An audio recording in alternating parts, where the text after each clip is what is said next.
Hola, bienvenidas, bienvenidos al Museo de la Mujer, centro de difusión de una nueva cultura de igualdad sustantiva entre mujeres y hombres. Hoy les saludamos con mucho cariño porque este miércoles 28 de junio, pues vamos a tener una conferencia muy significativa para este día y para esta fecha, que es Lucha y Resistencia de las Lesbianas en América Latina, que va a impartir la doctora Norma Mogrovejo Aquise de la UNAM. Te saluda su servidora Elvira Hernández Carballido y pues vamos a presentar a nuestra querida expositora de hoy, que además tiene una semblanza preciosa porque la escribe ella en primera persona, pero obviamente tomaré un ratito la voz de Norma para presentarla. Y nos dice ella: nací en un pueblo quechua, cerca de 4,000 metros de altura, donde aprendí en un colegio de monjas alemanas la cultura de la blanquitud. A los 14 mi familia migró a Arequipa, una ciudad conservadora donde me hice feminista y también lesbiana. A los 28 me exilié en México porque las mujeres no hallábamos forma de vivir forma de heterosexualidad sin riesgos. En México encontré una comunidad de referencia donde vino mi cuerpo lesbiana con entusiasmo. Soy profesora investigadora de la Universidad Autónoma de la Ciudad de México, donde reflexiono con mis pares dialogantes sobre los modelos civilizatorios que han impuesto cuerpos, pensamientos, obediencias y las formas de construir comunidades estratégicas fuera del mandato Estado, nación, heterosexualidad, clase, raza. He publicado algunos libros sobre el movimiento lésbico de Abya Yala, un amor que se atrevió a decir su nombre. Precioso libro que tuve oportunidad de hacer una reseña que compartí con Norma. La lucha de las lesbianas y su relación con el movimiento homosexual y feminista en América Latina, y desobedientes experiencias y reflexiones sobre poliamor, relaciones abiertas y sexo casual entre lesbianas latinoamericanas, entre otros libros. Es un gusto, Norma Mogrovejo, tenerte aquí presente porque sabemos que tienes infinidad de publicaciones que tenemos que leer para comprender, para respetar, para integrarnos, para sumarnos, como algunas otras publicaciones: Incilio, La cárcel de silencio, Invisibilidad lesbiana y resistencia, y a la que dijimos, Un amor que se atrevió a decir su nombre, que es un texto muy, muy necesario estar leyendo. Y, por ejemplo, en 2020, Contra amor, poliamor y relaciones abiertas y sexo casual, que también es un texto que ya mencionamos. Pues, querida Norma, te damos la bienvenida aquí en el Museo de la Mujer. Es un gusto escucharte, pero sobre todo sentir esa gran sensibilidad y esa gran pasión que siempre nos has demostrado. Y pues te damos la palabra. Bienvenida. Gracias, Elvira. Bueno, pues yo voy a hablar sobre el movimiento lésbico en América Latina y sobre estas luchas y resistencias. Pues, ¿cuál era la realidad de las lesbianas antes de participar en organizaciones sociales o antes del movimiento feminista? Antes de los 60, los espacios que congregaban a las lesbianas, antes de que se organizaran políticamente, pues eran sus casas privadas o los llamados antros, ¿no? O bares o discotecas, pues que eran subterráneas o clandestinas, donde junto pues a otros sujetos disidentes podían encontrar algunas pares. Salir del espacio doméstico o de reuniones exclusivas en casas implicaba exponerse a una suerte de publicidad y riesgo, en tanto una forma de salir del closet, debido a que no hubo régimen político que se eximiera del acoso y persecución del Estado hacia lesbianas y homosexuales. Salir del encierro y tener la posibilidad de conocer pares, aun cuando fuera en un contexto poco seguro y poco saludable, tenía una lectura política. La clandestinidad, aceptar la marginalidad, la ilegalidad, el riesgo de la cárcel, del encierro en las familias, en conventos o en matrimonios forzados, o la ignominia, que podía ser la tortura permanente como violaciones correctivas. Las lesbianas de entonces carentes de una teoría y lejanas aún del feminismo, construían sus relaciones desde la única referencia, la heterosexualidad, y su correspondiente binario, masculino y femenino. Con todo, existía temeridad por el rompimiento a la norma heterosexual y genérica. También estaba la culpa, que hacía lo propio. Las primeras argumentaciones que encontraron a mano y fueron reproducidas por las primeras novelas con temática lésbica como El Pozo de la Soledad de Dudley Hall fueron justamente desde la naturalización y el cristianismo. Somos producto de la naturaleza y no podemos hacer nada por cambiarlo. Acéptennos. O Dios ama a todos sus hijos por igual porque son criaturas de su creación. Este ser diferente ha marcado una serie de experiencias particulares ligadas a la ruptura. Muchas, desde muy jóvenes, tuvieron que enfrentar a la familia, la sociedad, las crisis económicas de la región y experimentar formas de sobrevivencia e independencia o vivir una doble vida. ¿Cómo aportó el movimiento feminista a esta realidad de las lesbianas? ¿Qué modificó? El feminismo proporcionó las herramientas teóricas y políticas para entender el género como construcciones sociales, culturales y políticas en su relación con el patriarcado y el capitalismo. Y las lesbianas, a su vez, analizaron la sexualidad como práctica erótica y como postura política. Es decir, como un paradigma social que no solamente tiene que ver con la relación amorosa, sino con un interés económico del sistema capitalista, para el que es necesario el trabajo doméstico gratuito de las mujeres heterosexuales. Y por ello, los intrincados dispositivos de control sobre el cuerpo, la sexualidad y el trabajo de las mujeres.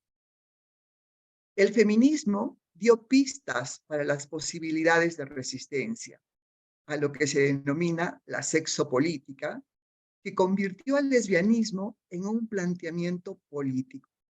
Permitió a muchas sacudirse de las normas y culpas y vivir el lesbianismo con mayor libertad y actitud militante. ¿Cómo fue la relación del movimiento feminista, el homosexual y la izquierda con el movimiento lésbico? La carencia de espacios y el deseo de cambiarlo todo llevaba a las lesbianas a buscar otras lesbianas en espacios públicos. La necesidad de afecto estaba a pie y las lesbianas estaban en los grupos feministas, en los grupos lésbicos, en los grupos gays, en los partidos políticos, en las redes contra la violencia a las mujeres, en favor del aborto, en los centros de soporte a mujeres violadas, en los comités sindicales, en apoyo a las luchas contra las dictaduras, comités que organizan marchas, piquetes, festivales, etc. Estaban en todo. Entonces, empezaron a hablar de la doble jornada de trabajo, de la triple o la múltiple militancia, y aportaron en el análisis de lo personal es político. Sin embargo, la relación con estos sujetos no fue horizontal. En la práctica, las feministas heterosexuales, temerosas de que sobre ellas cayera el peso de la estigmatización como lesbianas, se resistían a aceptar a las lesbianas como pares, es decir, como sujeto generador de propuestas, a lo que las lesbianas denominaron heterocentrismo. Con los homosexuales experimentaron el androcentrismo, la falofilia y el machismo, que establecía relaciones jerárquicas en la organización, las que empezaron a organizarse en grupos homosexuales. Generalmente se fueron al feminismo o hicieron escisiones y formaron grupos lésbicos, ya sea dentro de la organización mixta o se salieron y organizaron grupos exclusivamente lésbicos. Esta fue una experiencia generalizada en muchos países de América Latina. Con la izquierda también hubo conflictos, porque en ese momento la izquierda tenía enfocada la acción política en la revolución, aunque sea por la vía electoral, como asalto al poder del Estado, y todo pensamiento diferente era considerado revisionismo y toda organización autónoma como fratricida. De igual manera, la disciplina partidaria implicaba la obediencia a la jerarquía partidaria y al dogma, como en la iglesia. Algunas se quedaron haciendo doble militancia, sobre todo en partidos no tan dogmáticos como el PRT, que tuvo una base activista de gays y lesbianas muy importante. Sin embargo, es necesario mencionar que en 1981, en su 19 Congreso, el Partido Comunista Mexicano otorgó su apoyo a la lucha homosexual y sustentaron el respeto a la libertad sexual. Decía, cada individuo debe tener el derecho a realizar su sexualidad como mejor lo entienda, de hacer libre uso de su cuerpo y de reivindicar el placer como un atributo humano sin presiones jurídicas, políticas o morales. Esto es lo que está en sus conclusiones de su congreso, porque vieron pues una amplia movilización del movimiento lésbico homosexual que para entonces ya entraba incluso en la contienda electoral.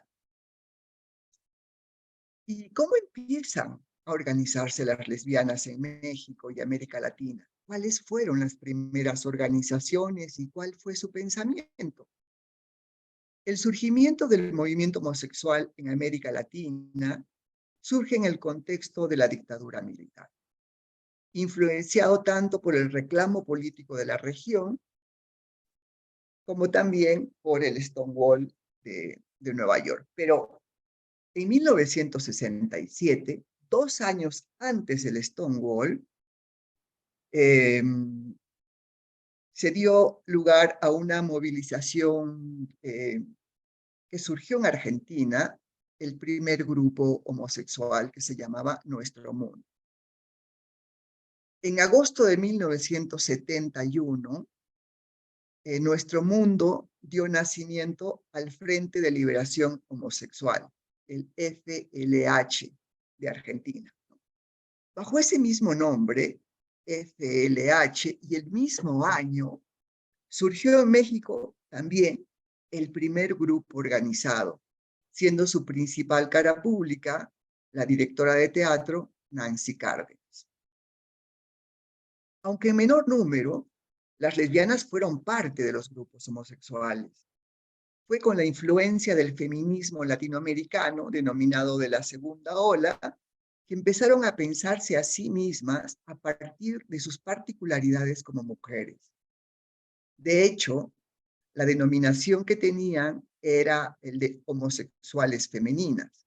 El término lesbianas apareció en 1975 en la Conferencia por el Año Internacional de la Mujer bajo la influencia del feminismo.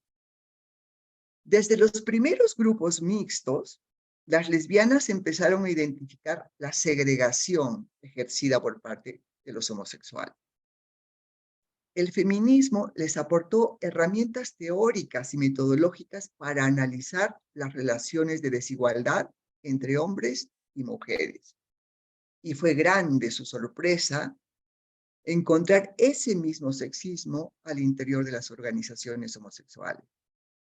Esta primera experiencia empezó a perfilar una característica en las lesbianas latinoamericanas, la insumisión respecto a relaciones de poder que pusieran en riesgo su autonomía. Y fue a partir de entonces que las lesbianas optaron por el separatismo como una estrategia de organización y posicionamiento político que les permitió elaborar ámbitos teóricos desde la autonomía. La primera organización de lesbianas en México y América Latina fue Ácratas, un grupo anarco-lesbo-feminista, radical y separatista, fundado en 1976 por la activista feminista Marcela Olavarrieta, después de la primera Conferencia Internacional de la Mujer, que ya mencionamos, que fue en 1975.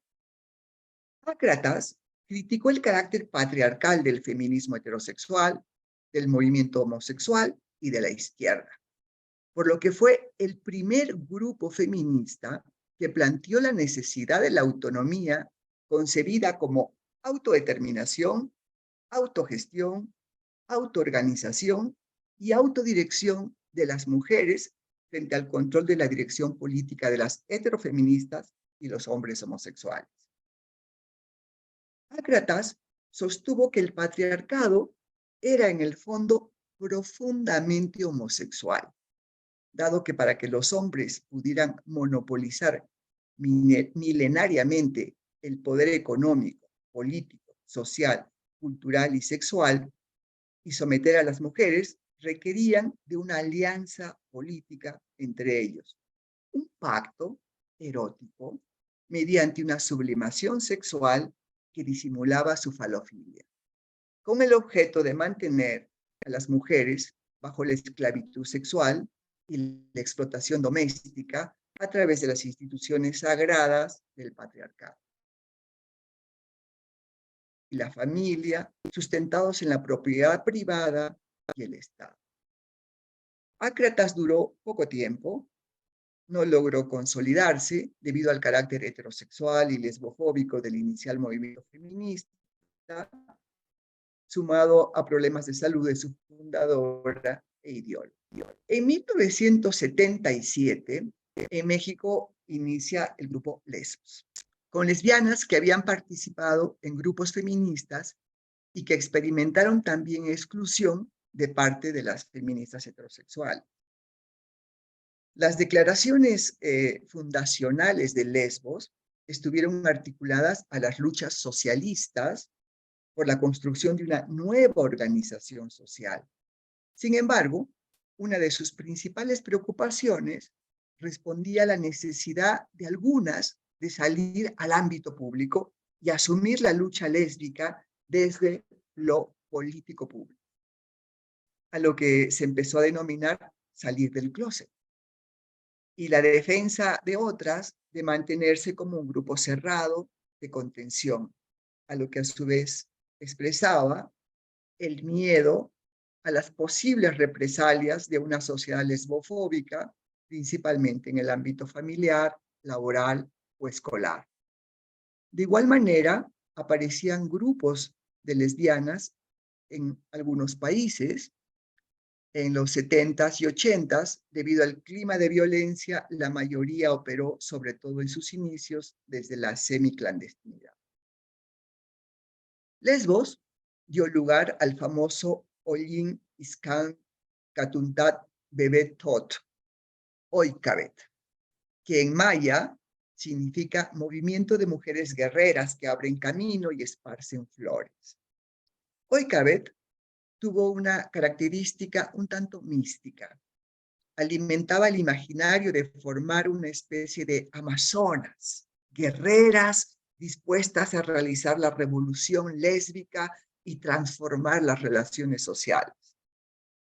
Trabajaron coordinadamente con las lesbianas de grupos mixtos como Lambda y el FAR, y entablaron puentes de comunicación e intercambio con las feministas heterosexuales.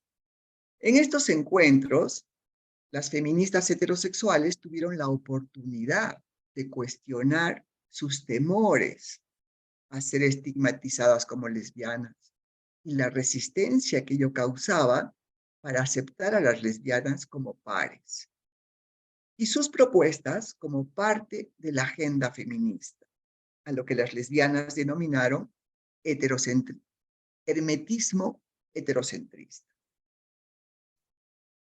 Las demandas feministas fueron pensadas para mujeres en relaciones heterosexuales.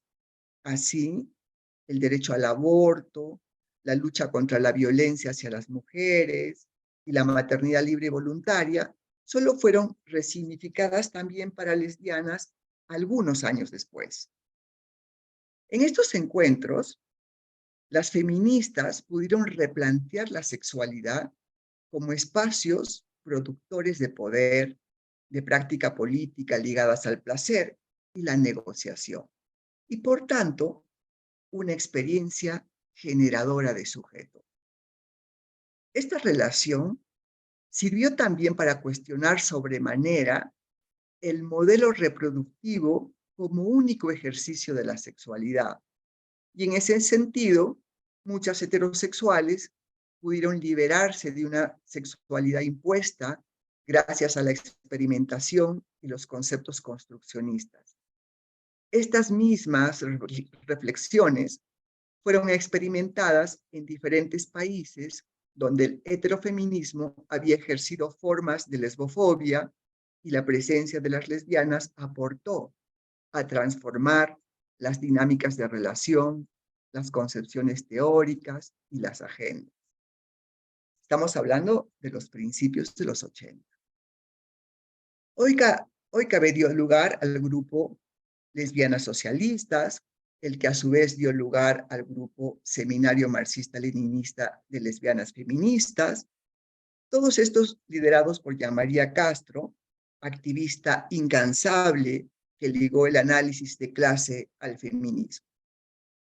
A inicio de los 80 también surgió la Comuna de Morelos, interesante experiencia conformado principalmente por lesbianas campesinas, quienes ensayaron una forma de economía comunitaria y trabajo colectivo. La Comuna de Morelos dejó de existir debido al miedo experimentado por sus integrantes por una supuesta y posible persecución por parte del Estado.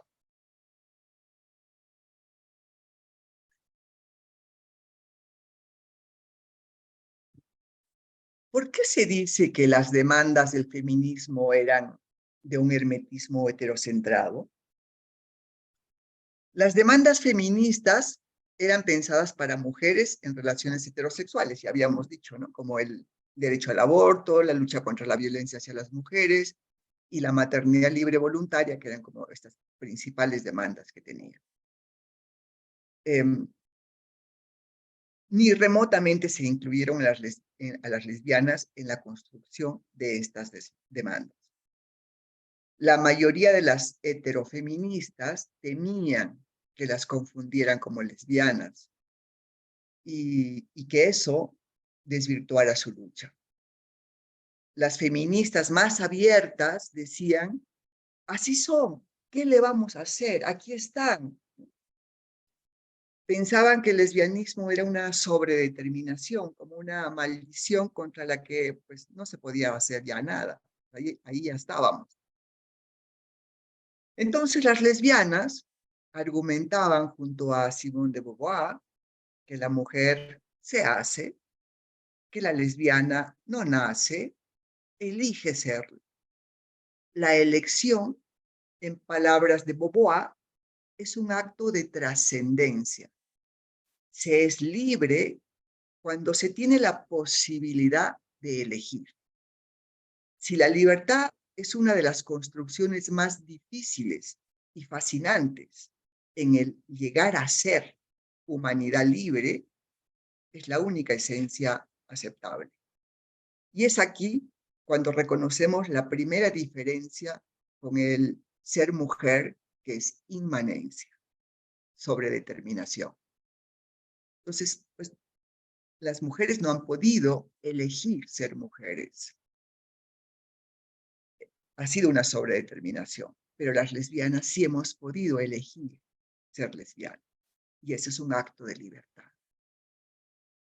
La elección se presentaba entonces como la posibilidad de un proyecto político transformador para todas las mujeres.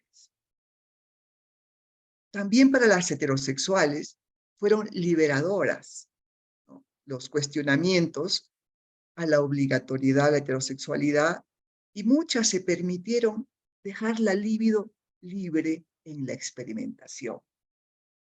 Para algunas, romper con el deber ser y la sexualidad impuesta implicó otra obligatoriedad y pasaron de una identidad a otra como un acto de resignación. Para otras, fue una liberación del patriarcado. Otras volvieron a la heterosexualidad y otras aún circulan libremente. Se alesbianaron las feministas, decían las lesbianas, mientras se infiltraban en los espacios políticos.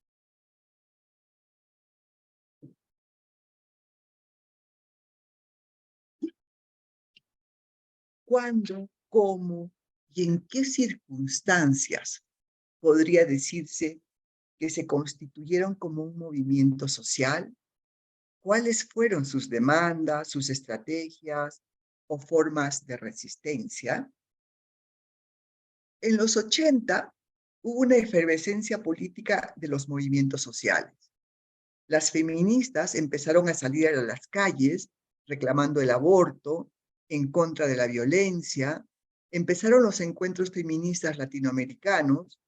Las lesbianas y la disidencia sexual también empezaron a tomar las calles y gritar por la libertad sexual y la libertad política.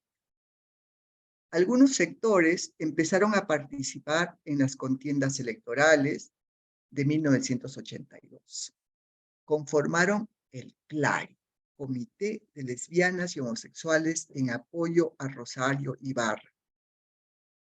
Y pasó algo similar en Argentina, Brasil y Chile, pero sobre todo unido a esto, las lesbianas empezaron a crear pensamiento propio. Las relaciones entre hombres y mujeres son relaciones políticas, implican poder y dominio. La mujer que da apoyo y amor a un hombre perpetúa el sistema que la oprime, aceptando su estatuto de segunda clase. En consecuencia, el lesbianismo, más que una preferencia sexual, es una opción política porque desafía el sistema político establecido que obliga a que las relaciones entre hombres y mujeres sean relaciones de dominio, basadas en la división del trabajo en razón de sexo y en la imposición de la sexualidad reproductiva que marca sexuadamente trabajos cuyo ejercicio nada tienen que ver con el sexo de quien los desempeña. Y aunque a algunos les parecía insoportable, las lesbianas estaban en todas partes, haciendo todos los trabajos, desde los más duros hasta la elaboración de conocimientos a partir de lo cotidiano. El feminismo es la teoría y el lesbianismo la práctica, decía. Podría tener esto diversas interpretaciones. No hay teoría que sustente un feminismo con un tipo de sexualidad hegemónica que no se cuestione, ni una jerarquía en la concepción y práctica de las sexualidades, ni una teoría que no haga práctica sus planteamientos de refundación de la organización social. Entonces, había que entender la heterosexualidad obligatoria como un sistema de dominación, donde lo femenino es una construcción de la masculinidad y debíamos replantear la existencia toda y su organización. Sobre todo la necesidad de la aprobación de la mirada masculina como una resistencia a esa hegemonía patriarcal. En los espacios homosexuales, las lesbianas contribuyeron también con el análisis político de la sexualidad que requiere desestructurar los sistemas de control y las jerarquías. Y aunque coincidían en planteamientos, hacía falta una autocrítica sobre el entrenamiento milenario en el ejercicio cotidiano de dichas jerarquías del mundo patriarcal, o lo que se denominan los privilegios masculinos y los pactos patriarcales. Así, el activismo mixto aportó destrezas, pero también significó desencanto. Y entre el cansancio por la misoginia gay, el heterocentrismo feminista y la lesbofobia de la izquierda, las lesbianas empezaron a generar espacios separados, a entender la importancia de los mismos. La necesidad las llevaba a concebirse como un sujeto autónomo, sin homosexuales y heterofeministas. Y es quizás este proceso que aportó sobre todo al feminismo una mirada de la diferencia en la diferencia. Alentadas por el deseo de recuperar el femenino mutilado por el patriarcado, recuperaron a las ancestras, a las diosas, a las exiliadas, para recuperar la genealogía del conocimiento femenino, aquel que logró escapar, si esto es posible, del pensamiento masculino. Forjaron grupos activistas de lesbianas, grupos de amigas, grupos deportivos, comunas, experimentaron la autogestión, el autosostenimiento, economías compartidas, experiencias urbanas y rurales, se acercaron a la espiritualidad y el cosmos, alentaron la complicidad y solidaridad entre mujeres y apostaron a un feminismo holístico, hacer de lo privado espacios de reflexión y práctica política y de los espacios públicos un encuentro con lo cotidiano y hasta lo espiritual. Empezaron los encuentros lésbicos latinoamericanos. Las artistas crearon arte lésbico, grupos de pintoras, poetas, teatreras, grupos musicales y sobre todo fiestas solo para lesbianas.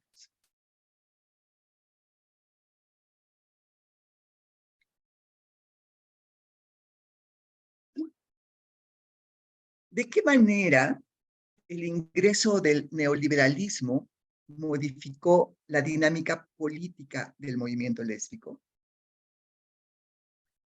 El ingreso de una economía neoliberal construyó un mercado para las lesbianas y disidentes sexuales, y algunos grupos lésbicos siguieron el proceso de institucionalización del feminismo y conformaron ONGs. Les llegó el financiamiento y muchas se encandilaron con el poder y el dinero. Al principio, los viajes internacionales, las novias internacionales, el gusto por ser parte del jet set del mundo gay y feminista, algunas se sintieron representantes y confundieron espacios de decisión colectiva por cupular y cancelaron y cambiaron sedes de encuentros lésbicos y hablaron a nombre de todas con el Estado y las instituciones supranacionales, como la ONU, por ejemplo, ¿no? La agenda del movimiento giró en función de los financiamientos y así se establecieron prioridades: el SIDA, los derechos humanos, los derechos sexuales y reproductivos, la diversidad sexual y los derechos patrimoniales. La búsqueda de la libertad, que al principio se pedía, se transformó en la búsqueda de derechos que el Estado administraba. La aceptación y la igualación con los heterosexuales, como si los heterosexuales fueran un modelo a seguir. Y muchas lesbianas se sumaron a la dinámica LGTB en la búsqueda de derechos y priorizaron la legalidad de las relaciones de pareja y el matrimonio, abandonando o postergando la crítica feminista a las instituciones de control social y económico. Lo paradójico es que en una región como América Latina, con una fuerte hegemonía de la religión católica, el matrimonio homosexual o la legalización de las relaciones de pareja entre personas del mismo sexo ha logrado asimilarse a las reglas impuestas por la lógica neoliberal, el consumo y el derecho a la propiedad privada, a diferencia del aborto, que demanda el ejercicio de la libertad de las mujeres sobre su propio cuerpo. y que sigue siendo proscrita incluso en algunos espacios gobernados por la izquierda. Para Margarita Pisano, uno de los principales desafíos sigue siendo la reconstrucción del espacio simbólico de la masculinidad que contiene en sí el espacio de la feminidad. En algunos momentos, las mujeres se instalan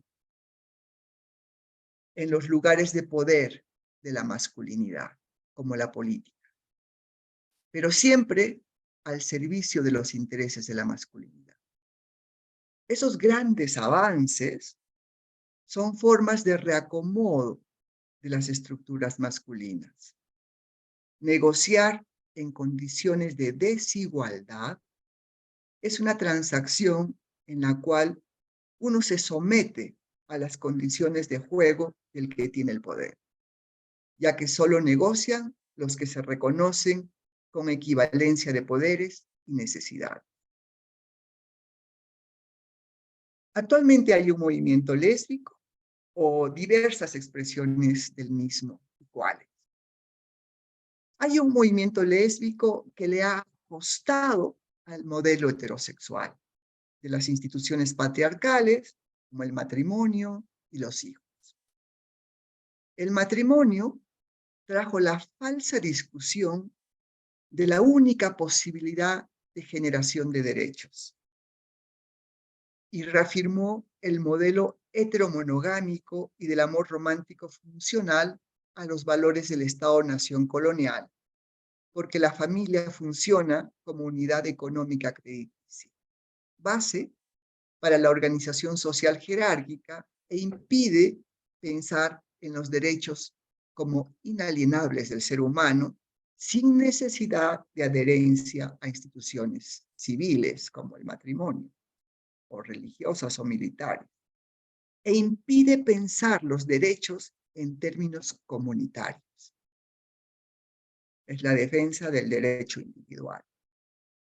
Trajo la aspiración de los hijos propios y la reformulación de conceptos tradicionales y familiocéntricos, como la familia homoparental, o familia lésbica, o familias diversas, que estimularon el mercado de las reproducciones asistidas, vientres de alquiler o reproducciones in vitro, los que a su vez posibilitaron elegir hijos con características genéticas anglosajonas, es decir, imperiales, que refuerzan la tan reaccionaria frase del mejoramiento de la raza y favorece al proyecto colonial de blanqueamiento de los Estados-nación. Una operación donde hay poco sexo, más clase y mucha raza. Los matrimonios gays fueron legalizados bajo la complacencia del libre mercado. Favorece a la economía capitalista, reproduce un sistema de dominación y es favorecido en la medida de su capacidad adquisitiva con la posibilidad de ser parte de una casta. Si la heterosexualidad es, a la vez, compulsiva y perversa, ya que provoca una violencia significativa contra los derechos de las mujeres, sirve para reproducir el control sobre la producción.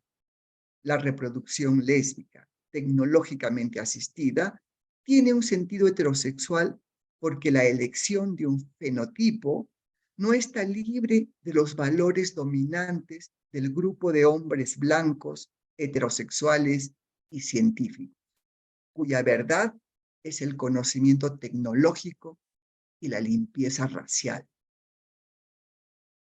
Si bien los derechos pueden mejorar o salvar la vida de algunas personas, principalmente de disidentes ante las imposiciones del Estado-nación, la lucha por el logro de los mismos legitima a ese mismo Estado-nación que se constituye desde la exclusión y la jerarquía.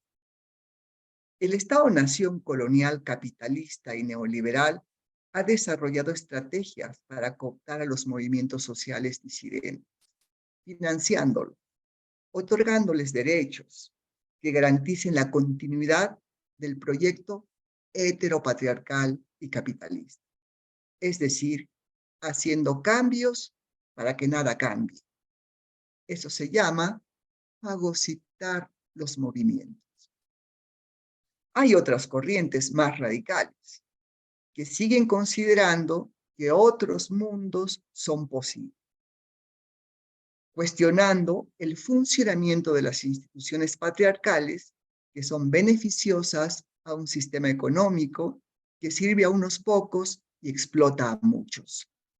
Esas corrientes son las autónomas, radicales, anarquistas, que se apuestan a una transformación de las estructuras de opresión.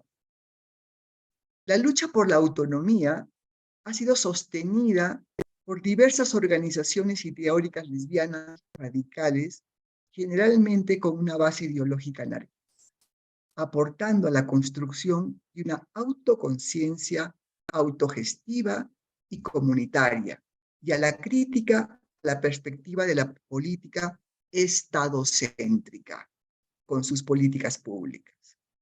Crítica a la familia, a la monogamia, al coito como el centro de la sexualidad humana, la misoginia, el falocentrismo, el incesto, la maternidad obligatoria, el trabajo doméstico, la violencia y la violación contra las mujeres, la trata de mujeres y el borrado de las mujeres y las lesbianas.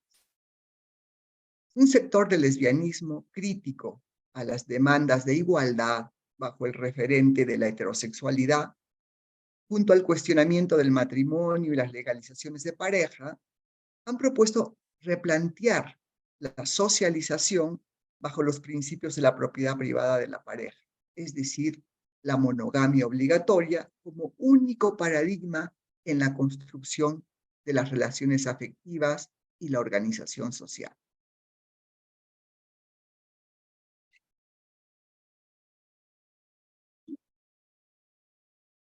La monogamia se ha afirmado bajo los pilares de la propiedad privada sobre el cuerpo y la sexualidad de las mujeres, como la estrategia de los celos como ejercicio de la violencia. De la misma manera que la heterosexualidad se ha afirmado bajo el dispositivo de la lesbo o homotransfobia, es decir, bajo la compulsión y la obligatoriedad. El cuestionamiento a una concepción hegemónica del feminismo ha venido desde diversos espacios, así como las lesbianas, las negras, las indígenas, las mujeres pobres, han cuestionado la construcción de un feminismo latinoamericano desde una interpretación occidental que no ha sido capaz de integrar en su análisis las dimensiones de la sexopolítica, etnia, raza y clase, que darían una visión más cercana y comprometida a la problemática latinoamericana. ¿Cuáles han sido, pues, entonces los principales aportes del lesbofeminismo al movimiento feminista, al conocimiento o a la filosofía? Múltiples han sido los aportes, tanto de lesbianas al feminismo como del feminismo al movimiento de lesbianas. La aparición pública de las lesbianas en los orígenes del feminismo latinoamericano, si bien causó miedos y resquemores, renovó el discurso feminista porque recuperó la sexualidad como una práctica política ligada al placer y al poder, y por tanto, como ya dijimos, una experiencia generadora de sujeto. Cuestionó sobremanera el modelo reproductivo como único ejercicio de la sexualidad. Y es que en una región donde la religión católica ha gobernado desde el Estado, sobre los cuerpos y la vida de las mujeres y los varones, ejerciendo persecución a los disidentes, la experiencia cotidiana de las lesbianas ha marcado un referente importante en la construcción de un feminismo crítico, radical, que aún considera a la experiencia diferente un espacio alternativo a la hegemonía de la masculinidad en sus nuevas presencias.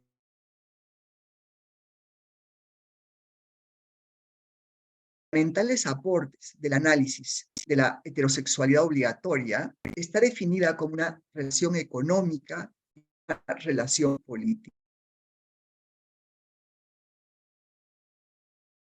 Es una sexualidad oficial del Estado o sexualidad estatal, porque es una estructura institucional que permite el control de los hombres sobre las mujeres, de ahí su carácter obligatorio y opresivo. La heterosexualidad obligatoria es una institución que ha permitido al patriarcado ejercer de manera directa el control político sobre las mujeres, la mitad de la humanidad. De ahí es una sexualidad oficial del Estado. Dicho sistema heterosexual descansa sobre la estricta división de la humanidad en dos sexos que sirven de base para construir dos géneros rigurosamente opuestos y forzados a mantener desiguales relaciones de complementariedad. Esta complementariedad no es otra cosa que la justificación de una división sexual del trabajo rígida que se basa en la despiadada explotación de las mujeres en lo doméstico, en lo laboral, en lo reproductivo, en lo sexual y en lo psicoemocional. En este sentido, el problematizar y criticar el sistema heterosexual, el lesbianismo en su dimensión política, cuestiona profundamente el sistema dominante. Representa una ruptura epistemológica fundamental e invita a una revolución cultural y social de gran alcance. Mucha de la teoría feminista se basa en la crítica a los binarios, la supuesta complementariedad, la crítica a la reproducción forzada de las mujeres, a la división sexual del trabajo, que son reflexiones que iniciaron las lesbianas. Esto es, en general, lo que podría aportarles, compañeras. Muchas gracias, querida Norma, por este contexto, esta explicación, esta sensibilización sobre todo que nos puedes compartir, porque no solamente esta fecha significativa del 28 de julio, sino que son todos los días en donde tenemos que aprender a querernos, a respetarnos y a no estarnos preguntando cuestiones que de pronto pues pueden incomodar y pueden sorprender en un siglo XXI, que de pronto creemos que ya hay diferentes posturas. De pronto escucharte a ti, leerte a ti, a mí de verdad me gusta mucho porque sé que llegas al corazón, pero también llegas a la interpretación, al respeto, a la reflexión. Muchísimas gracias, Norma. Se despide Elvira Hernández Carballido y el Museo de la Mujer es este espacio abierto. Hasta pronto. Hasta pronto, muchas gracias, muy amable.